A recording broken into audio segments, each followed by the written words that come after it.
This video is sponsored by One Mother Care. Great stuff for great kids. Okay, my name is Dionne. I have one baby girl who's turning 7 months next week, and I plan to have 4 kids. I hope, if my husband agrees.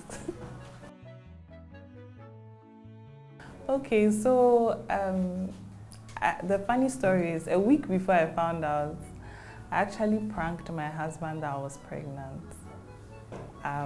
But I wasn't. Oh, I thought I wasn't at the time. Only to start experiencing like some breast tenderness like the following week. I was like, what's going on? And then I took the urine test and then it was positive. So I was like, wow, I just played myself. And so that's how I found out. I think it was just I think a month after our wedding.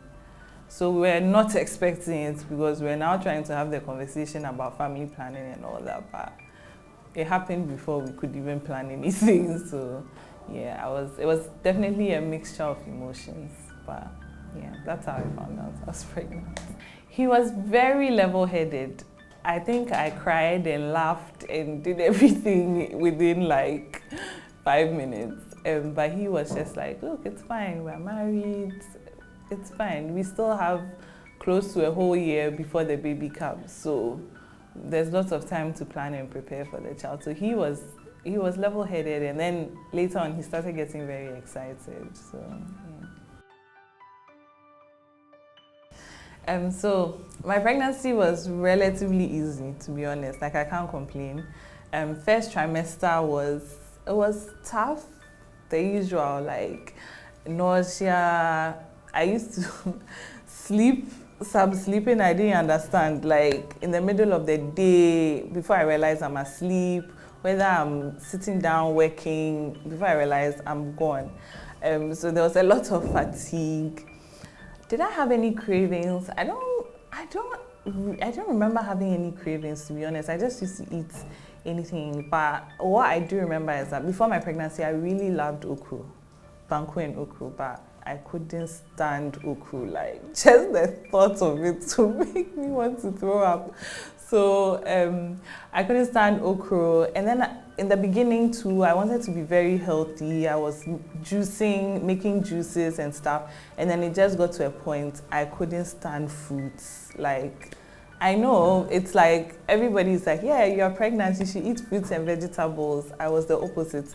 I couldn't stand the smell of watermelon. I couldn't stand this, it was just a no-no for me. So it was Sprite and ice, Coke and ice, all the things I wasn't supposed to have. Those are the things that I would crave. So so my pregnancy wasn't that difficult. I only threw up once. It was very dramatic. My husband took me to go and eat there's some check joint that their fried rice is really good. I don't want to call them out because it's not because of the fried rice that I threw up. I was actually pregnant. I overate that day. So, and it was quite late in the night. So, not like Adrian.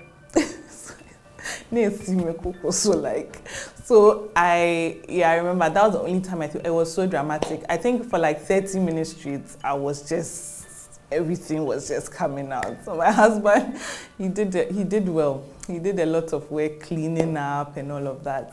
And then I think another thing that was very difficult was brushing my teeth. Like something as simple as that. Like anytime I'm brushing my teeth, I would want to throw up, but I never did.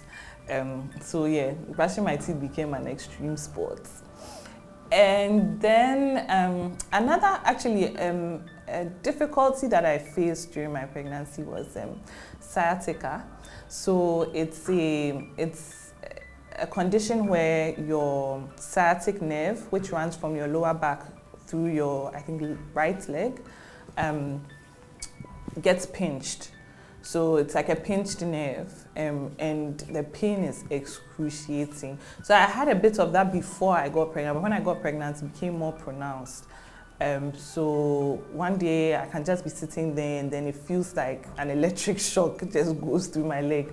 Or one day I'm just sitting there and then a burning sensation like from my back to my leg. And then at the time it got to a point I couldn't sit down, I couldn't lie down. So that was one very difficult thing about my pregnancy. But apart from that, everything was fine. And second trimester, I was chilling. Like second trimester, I was actually helped coordinate my husband's best friend's wedding. I was going up and down, like you won't even know that I'm pregnant. Like I was running around, and then we jumped, we jumped later on in the evening. So yeah. But yeah, overall, my pregnancy was good. And then there, of course, the emotions, crying with reason and without reason, just crying. But I was a bit of a crybaby before I got pregnant, so it didn't really make much of a difference, to be honest. Yeah, but that's my pregnancy. It was pretty enjoyable with a few difficulties. The tetanus injection. I feel like my whole life I had successfully dodged tetanus injection. Like JSS, like when you fall down and things, like I will never ever go for a tetanus injection. But pregnancy. So my doctor actually made me, what do they call it, like flight risk was high. Like I was ready to run away from the hospital. So he made sure the nurses were on me before I actually got the tetanus injection. Was so painful. My whole arm, So I actually work from home. I work with an international NGO, so I've been working virtually like before Corona. So I was working. It was actually a very busy day for me. I had back-to-back meetings, and you know, third trimester, like sitting down for hours. So on the day of my delivery, I worked. And then I had a routine appointment. I actually had to message my doctor like, look, I was actually 37 weeks, but almost 38 weeks actually. And I had done a membrane sweep the week before just to kind of get things in motion, but nothing happened. Throughout the week, like my mucus plug had been coming out, but I wasn't sure, and then I was also feeling contractions, but they weren't regular. So I was just like, this thing isn't happening. So then the following week when my doctor was consulting, which was the day of my delivery, I messaged him and I was like, the thing, we did the sweep last week, what's going on? So he was like, I should come in, he'll check me, and then maybe he'll do another sweep for me. So when I went, I was like, fine. I mean, I'd been dancing, I'd been walking the week prior to, delivery. I'd been walking, taking evening walks and things like that. Yeah, I was having contractions at home, but I was like, oh, cool, it can't be labor. So I went to the hospital. My doctor checks me and I'm 6 centimeters dilated. Yes, 4 centimeters away from the baby coming. So when he checked me, he was like, are you feeling any pain or? And I'm like, I mean, I'm feeling something, but like I'm cool.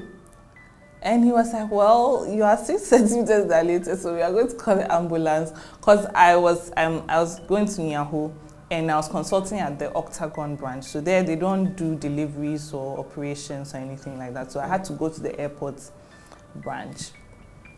And he was like, should I call the ambulance, blah, blah? And I'm like, no, it's fine. I'll go myself. So thankfully, I'd gone with my husband to that appointment. So he was like, okay, he'll drive me. And I was just like, I think it hadn't dawned on me because I felt so like chill. So I was like, okay, I'm hungry. I want to eat fried rice. I want to go to Salisbury. So let's go to Salisbury to get fried rice first. And then I'll go home and like go and bath and stuff. And like, I mean, I'd already packed my bags in the car and everything. But I was like, oh, let me go home, freshen up and everything. I'd done my meals. I was like, yeah, I'm so ready for this experience. So the doctor was looking at me like I was crazy. I was like, look, you don't understand that your baby can come any moment from now because some people dilate faster, some people dilate slower. So he was like, just go straight to the hospital, even though I was hungry. So my husband was like, look, my friend, we are going to airports. If you, when you check into the ward, then I'll go and look for something for you to eat in the area and then bring it.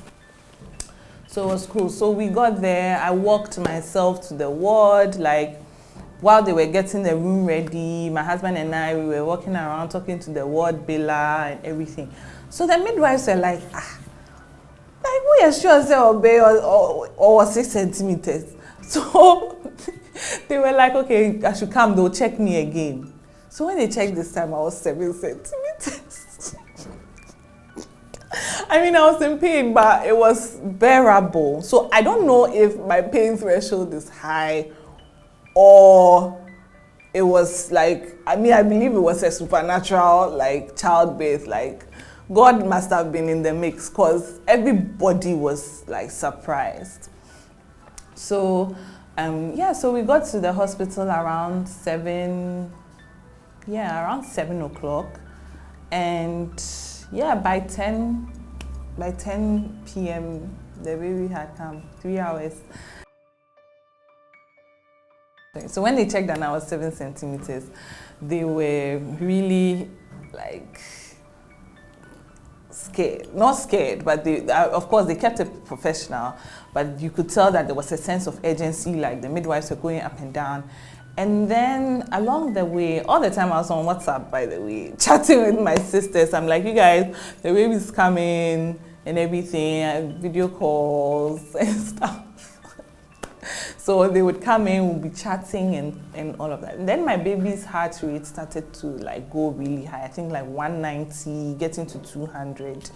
So they called my doctor to come. So when he came, he was like, okay, your contractions need to happen faster and harder so that the baby can come out quicker. So they gave me syntocinon, which is like a drug, or I think it's the equivalent of Pitocin.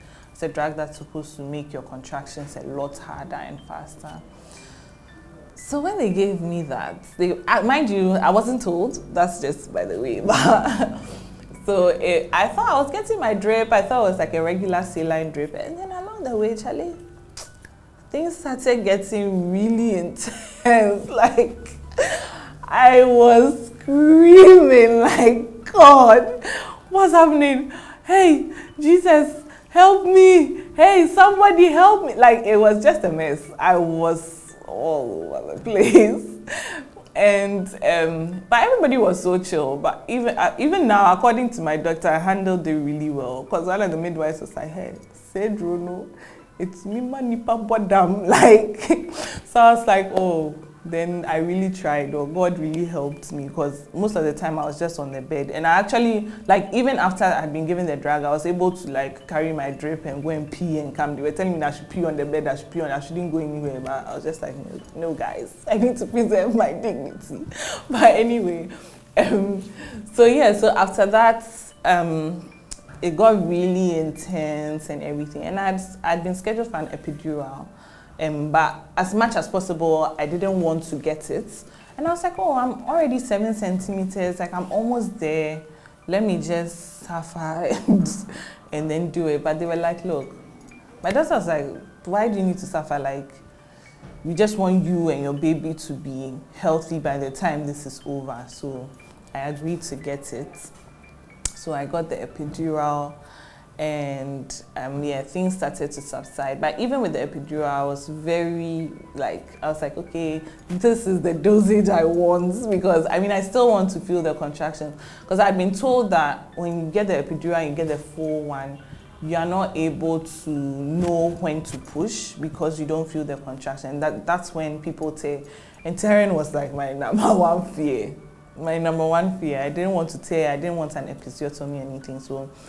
So I could still feel the contractions even after the epidural, but it was much more bearable. So I was able to talk with the doctor Like, he was like, how are you talking during your contractions? But anyway, so I was like, okay, should I push now? I can feel it. And he'd be like, oh no, wait for it to peak. And like, it was a whole like transaction. So we did that. And then, and then the baby popped out after like 5 pushes. But yeah, I was so grateful. In the moment, I think I was a bit stunned. I couldn't relate. I don't know. I was like, okay, I'd been waiting for months, to see this person. The baby is finally here and I'm emotionless. Like, I expected to be overjoyed, crying, like what you see in the movies, But yeah, I was just blank. And I remember hearing all the doctors and everyone telling me, congratulations and things like that. And in my head, I was like, for what? Like, in my head, I was like, for what? Like, I couldn't connect with the moment. And I think to this day, it's still something I'm a bit sad about. But I think as I started to read and learn about, things like baby blues and postpartum depression, and just learning about the fact that it's not everybody who connects with their baby immediately, then I started to, relax, because it's an entirely new person. In a sense, this person is a stranger to you, so it takes time to get to know them. It takes time to build a relationship with them. So yeah, so after baby came, I was just like, okay, done. Baby's here, baby's healthy, good. And I'm also fine. But yeah, so that's how things went when I first met my baby. Yeah, I think what really started to happen was like after the first week, there was definitely the baby blues, so like crying, just a heaviness and sadness, and everybody around you is happy and they expect you to be happy because you just had a baby. But for me, it was also helpful to know that it's a medical thing. The drop in your hormones can make you react that way. So it's not that you're not happy that you've had a baby, but it's just a physical reaction to the changes your body has been through. And I had a lot of back pain, like some from the epidural, but just generally, I shared before, like the sciatica and stuff. So my back really suffered a lot, and I just felt like I had no core. So my husband used to have to carry me from like the bed to the sofa. Like when I'm about to breastfeed, I used to wear the belt to support my back and things like that. And then also I had some issues with my blood pressure postpartum, so my BP was very high. So I remember having a lot of anxiety, like if I sleep, will I wake up, and that kind of thing. Because with the blood pressure, that's why they say it's a silent killer, because you don't feel any kind of way. You just say, oh, let me check my BP. The day that you are fine, cry, or you feel fine, you check your BP and it's like going through the roof. So it was very nerve-wracking. So I think all of that, combined with the fact that, my baby had colic, my breast milk wasn't coming a lot, my milk supply was very low. I started to get very unhappy, and I used to cry like every night. It felt like this dark cloud that was just following me. And me, I love to pray. I prayed and prayed, but it was just one of those things I couldn't pray away. So I got help. I started seeing a psychotherapist, and when we did the assessment, I actually didn't have postpartum depression. It was more baby blues, but I was borderline postpartum depression. So that's why I needed the intervention. Otherwise, without the intervention, like seeing a psychotherapist, I would have gone into a depressive state. So that was it. That was what I struggled with. And then connecting with my baby and stuff. It was more like, okay, I'm done breastfeeding. What else do I need to do? Give it to grandma, But with time, I was able to build that bond with him. Now we are best friends. I think the newborn phase is until they start to grow, you won't really appreciate that newborn phase because they sleep almost the whole day, right? So I think for her, adjusting was fine. It's just that she had colic. So she will cry in the evening so much. And I think she was also hungry because I was trying so hard to do exclusive, trying so hard. I mean, I was doing everything, the lactation cookies, oats, massaging the boobs, like I was doing everything. But she was so hungry, she used to eat all the time. I couldn't even express because I express some small thing will come, she would drink it and still be hungry. So we started supplementing, so we mixed feed. So when I give her, then we supplement with the formula. And yeah, from then on it started to get better. But then with the colic, we thought, oh, is it gas? Is it what? It was a struggle. And she used to cluster feed. So I was breastfeeding round the clock. That was before we started to supplement with the formula. And to be honest, I think the supplementing helped me to build a better bond with her and actually start enjoying doing the breastfeeding, because before it was so difficult. So for her, I think she was just going through her normal baby stuff, like colic, crying, sleeping, pooping, living the life. But for me, I think I had a lot of support. Like my mom, I was amazing. My husband, sorry. My husband too was amazing, like especially with the emotional stuff. You know, a lot of Ghanaian men are not really accustomed to this depression thing, and you know, even especially the mothers, you know, they'll be like, oh, like, come on, this brofiarie, that kind of thing. But they were both very supportive, and especially my mom. She was like, look, what you're going through, give the child food, like, and give yourself and get some rest, you know. So I was really grateful for the support that I got from them when I came home. And yeah.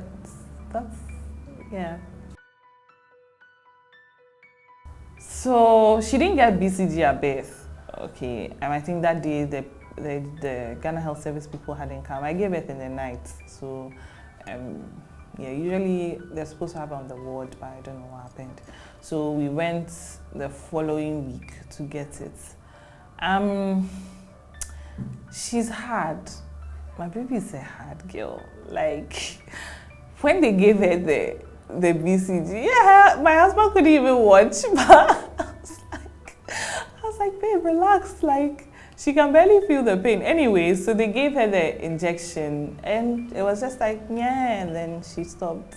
But that was for the BCG. That's the very early stage. I don't even think they can like sense pain or something.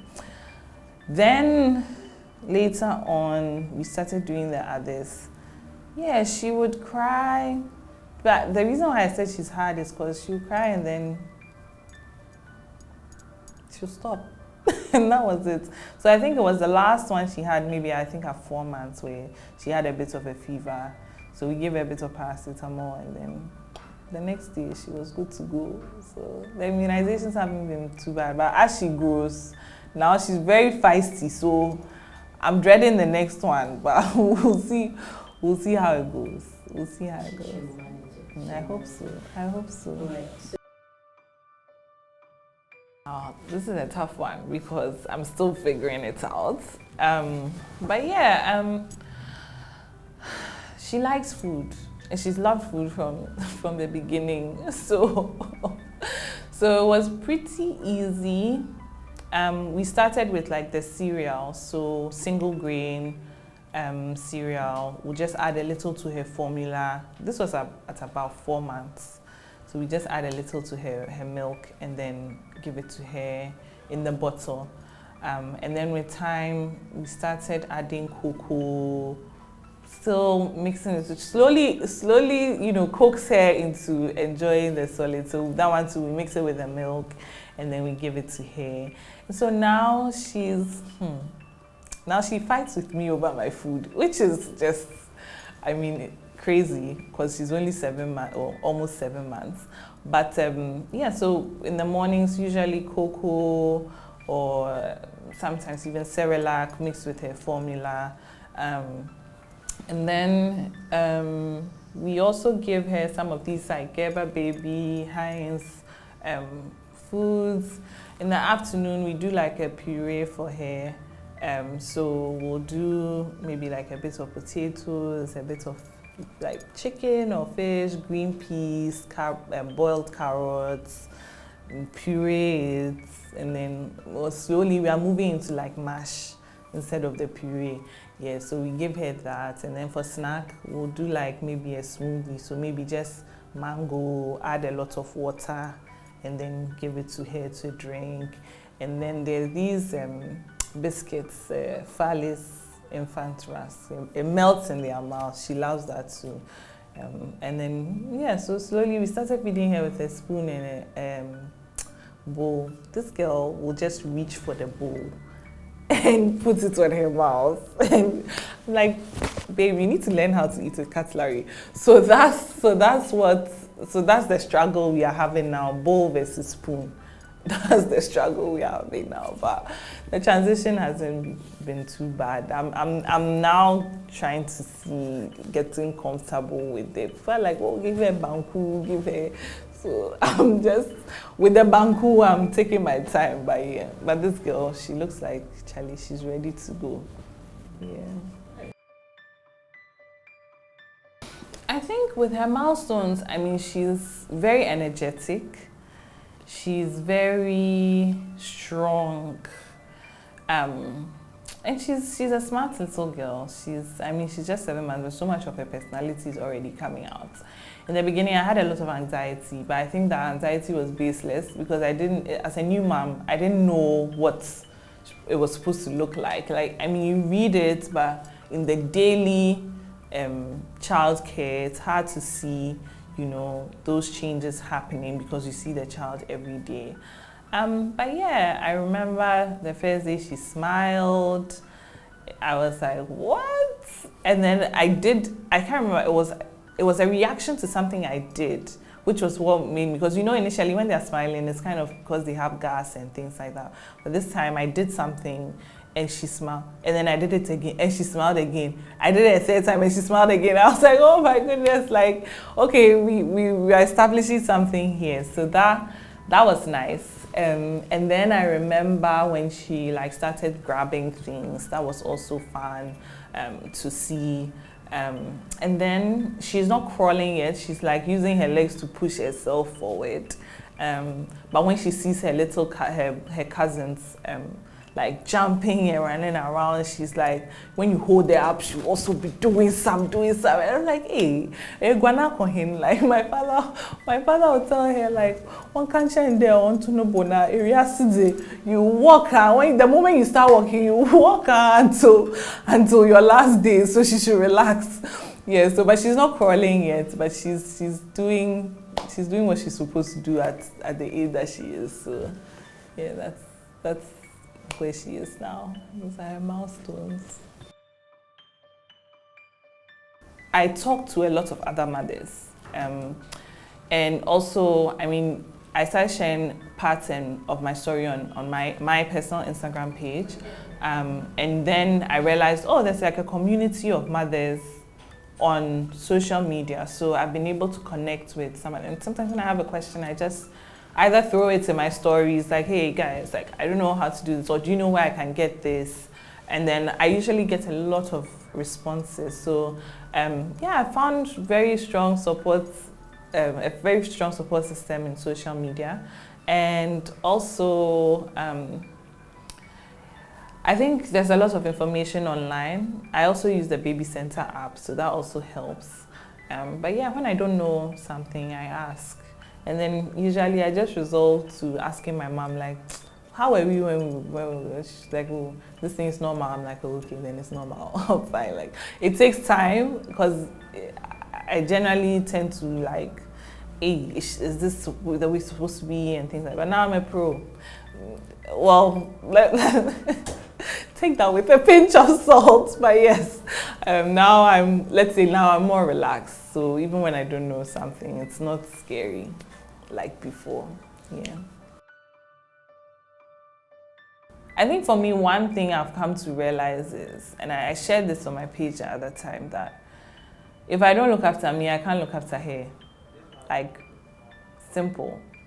So I feel her birth has also given me a new sense of self and like this awakening that like, Charlie, I can do something with my life. If I've made a human being and I've gone through such a difficult process and come out with this beautiful result, then it speaks to my resilience and my strength as a person. So I don't know. I just got this, once I was over that postpartum hump, I just became so energetic. I had this newfound passion for life. Like, it's ridiculous. So I started this Instagramming that I was telling you about. I mean, I work with my job. It's an NGO, so that's my 9 to 5. But in my free time, I'm collaborating with this NGO called Maternal Health Rights Ghana. And so we've been working on some projects that might be coming out soon. Just to support pregnant women on that journey. Like, as for raising children, I'm now starting, so I don't really have much to offer in that regard, but at least like going through pregnancy, labor and delivery, it's such a life-changing experience, and I feel like, it's unfortunate that a lot of women have to, struggle, lose their babies, or even die themselves because of lack of money or poor infrastructure or like medical negligence, or they didn't get the care they needed. It's something that I'm very passionate about, and I've been working with an NGO on kind of solving that. And then even on my page, sometimes I just bring people to come and talk about issues related to maternal health. And then my side gigs, or I don't know what to call them, but I'm doing a lot of exploration now. I bake brownies over the weekend. I'm still in the development phase, so I give it out for people to test, or to test and taste. And then I'm also an artist, so I do ceramics work and I paint as well. I need to like get back into that. But just generally, I just found a newfound passion, and I realized that as we are taking care of the child, once the child comes in, there's never going to be enough time, ever. So for me, I just make the most of the time that I have, and it's probably made me more time conscious, and I manage my time better now because I know, look, once this girl wakes up, she's going to require all my attention and all my care. So, and I also want to be present when I'm taking care of her. I don't want to be doing other things and trying to mix the two. So, but the times when she's either with my mom or my mother-in-law, or the times when she's asleep, for instance, I try and make the most out of it. So that's how I manage. Sometimes you don't know what you're doing. The child is crying. Sometimes you don't know why she's crying. But for me, I've come to realize that, look, nobody can look after your child the way God can. That's my anthem. The things that you live with after that people don't tell you about. Hey, And then what else, bro? My feet, my shoe size changed. It's true. My feet like swelled up a lot, like during pregnancy. Last month, I could only wear one shoe. I hate that shoe now because it was some one leather slippers I used to wear. I wore that into church, even a wedding I had to wear it. And you can ask me like, oh, why didn't I go and buy a new shoe? Because my leg was not, my foot was not a foot anymore. It was just this mass of meat. It was swollen, like it couldn't even fit in these slippers I have now. Like, so I just had to wear that. So now I don't even want to see those slippers in my life. But yeah, after that, my feet shrank, but I feel the difference. Like, it doesn't go in the way it used to go into some of my shoes. So some of my shoes, I can't wear them. I think there are difficult moments, but there's nothing that I can say that's like extremely difficult because of the support I have. I think one thing I would say is just organizing. My life is no longer mine. That's the thing. So even when I want to go somewhere, I have to think about who's going to look after her. Is that person available? I have to figure, there's so many moving parts now. I can't just get up and do what I like when I like. So I think that's an adjustment that I have to make now, which is a bit tough, but because of the support I have, it's fine. And then she's getting heavier. Like my back, like I can only carry her for so long. But when you put them on your back, they are easier to carry than if you carry them over your shoulder. So yeah, I mean, it's not really a difficult thing, but yeah. And then I think also not projecting your tiredness on your child. That's a difficult thing because there are days when I am exhausted. And then you hear her crying at like 1 a.m. You have to go to the court, pick her up. My husband tries for that one part. He picks her up, but then the rest from there is just me. So when he gives her to me, then I have to. But sometimes I'm exhausted. And then you see you're breastfeeding and this child is looking up at you, smiling, and their eyes with their beautiful eyes. And you just have to gather the last piece of strength in you and then just look at them meaningfully and smile back. You can't fake it to children. Even though my baby she's not even 1 yet, but she can tell. She can tell if I'm breastfeeding her and I'm rushing, I'm in a hurry for her to finish him. And she can tell. So she'll be fussy. So yeah, I think that's a tough part. And I think something I'm already finding difficult, which I am praying about and I'm reading a lot and learning so much about, is teaching children values. Even at that age, she's not 1 yet, I know, but I wouldn't say it's tough now. I'm just planning ahead. Like, how do I teach my child to be respectful? How do I teach my child humility? How do I teach my child generosity? Those are things that I'm thinking about preparing toward, but it's such a complex thing, and so that's one thing that I'm really focusing my time and energy on now, so that it's not that now that she grows, I'm now thinking about, no, don't do this, and then my parenting is reactive. I don't want my parenting to be reactive at all. So that's the stage I'm at now with my husband. We are thinking about these things, and yeah, it's complex. So even though I'm not there yet, I can already see it as like something difficult that's coming ahead. But the grace of God will help us to do that, because children have a mind of their own, But the Bible says that if you teach them the way they should go, when they grow up, they won't depart from it. So that's my hope, and that's what I stand on. And I know that she'll grow up and be someone good.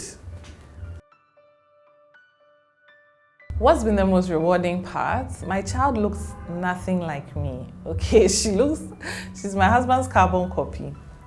So I can't even say that she looks like me, so I'm proud. Like, from her fingers to her toes, to her face, to her eyes, and everything. I mean, she took my skin, my complexion. That part is I've just resigned to my situation, and I've just accepted it. But she took my complexion, so there's a little hope there. I'm hoping that the rest of the children take my looks. But my husband is good looking, so I don't mind.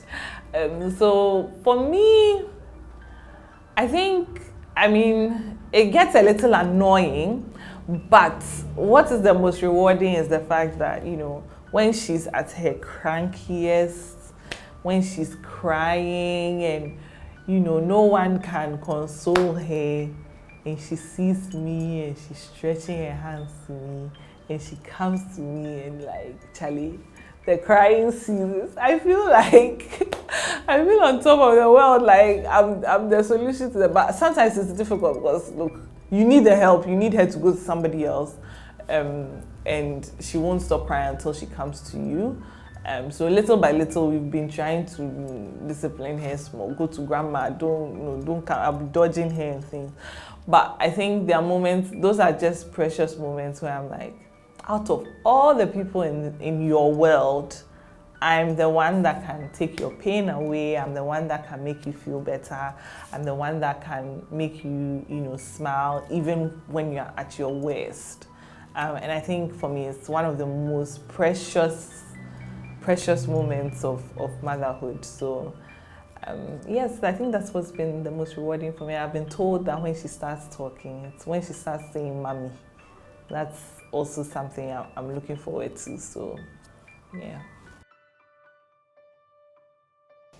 Motherhood is an interesting journey.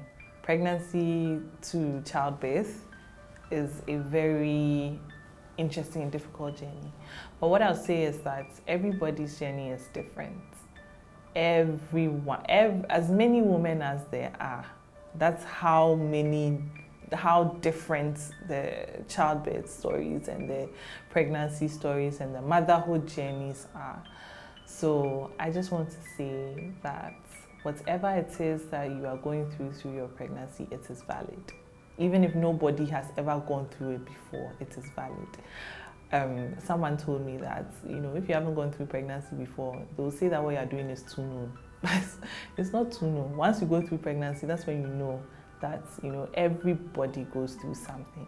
So just be encouraged. If what's happening to you, they haven't heard some before, it doesn't matter. Advocate for yourself. Speak up when something is going on. And then also during childbirth and delivery, I know it's tough, whatever it is that, however difficult your pain or your childbirth is.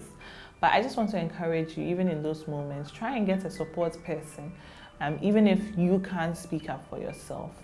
And speak up when you feel something is going a certain way that you don't think is right. If you ordered an epidural and then on the day they are not giving it to you, speak up, demand, what is rightfully yours. And and then lastly, I'll say pray.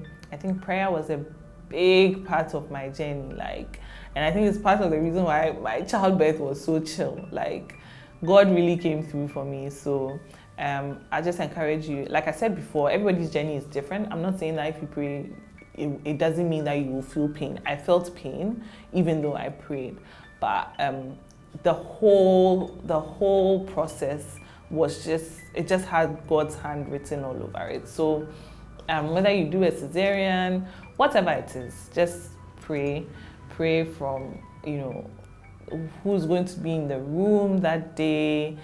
Pray about which hospital to go to, which doctor to choose. Just pray about everything. God wants us to talk to him. So when you talk to him, I believe that he will also be part of your journey and help you every step of the way. Yes, thank you. This video was brought to you by One Mother Care. Great stuff for great kids.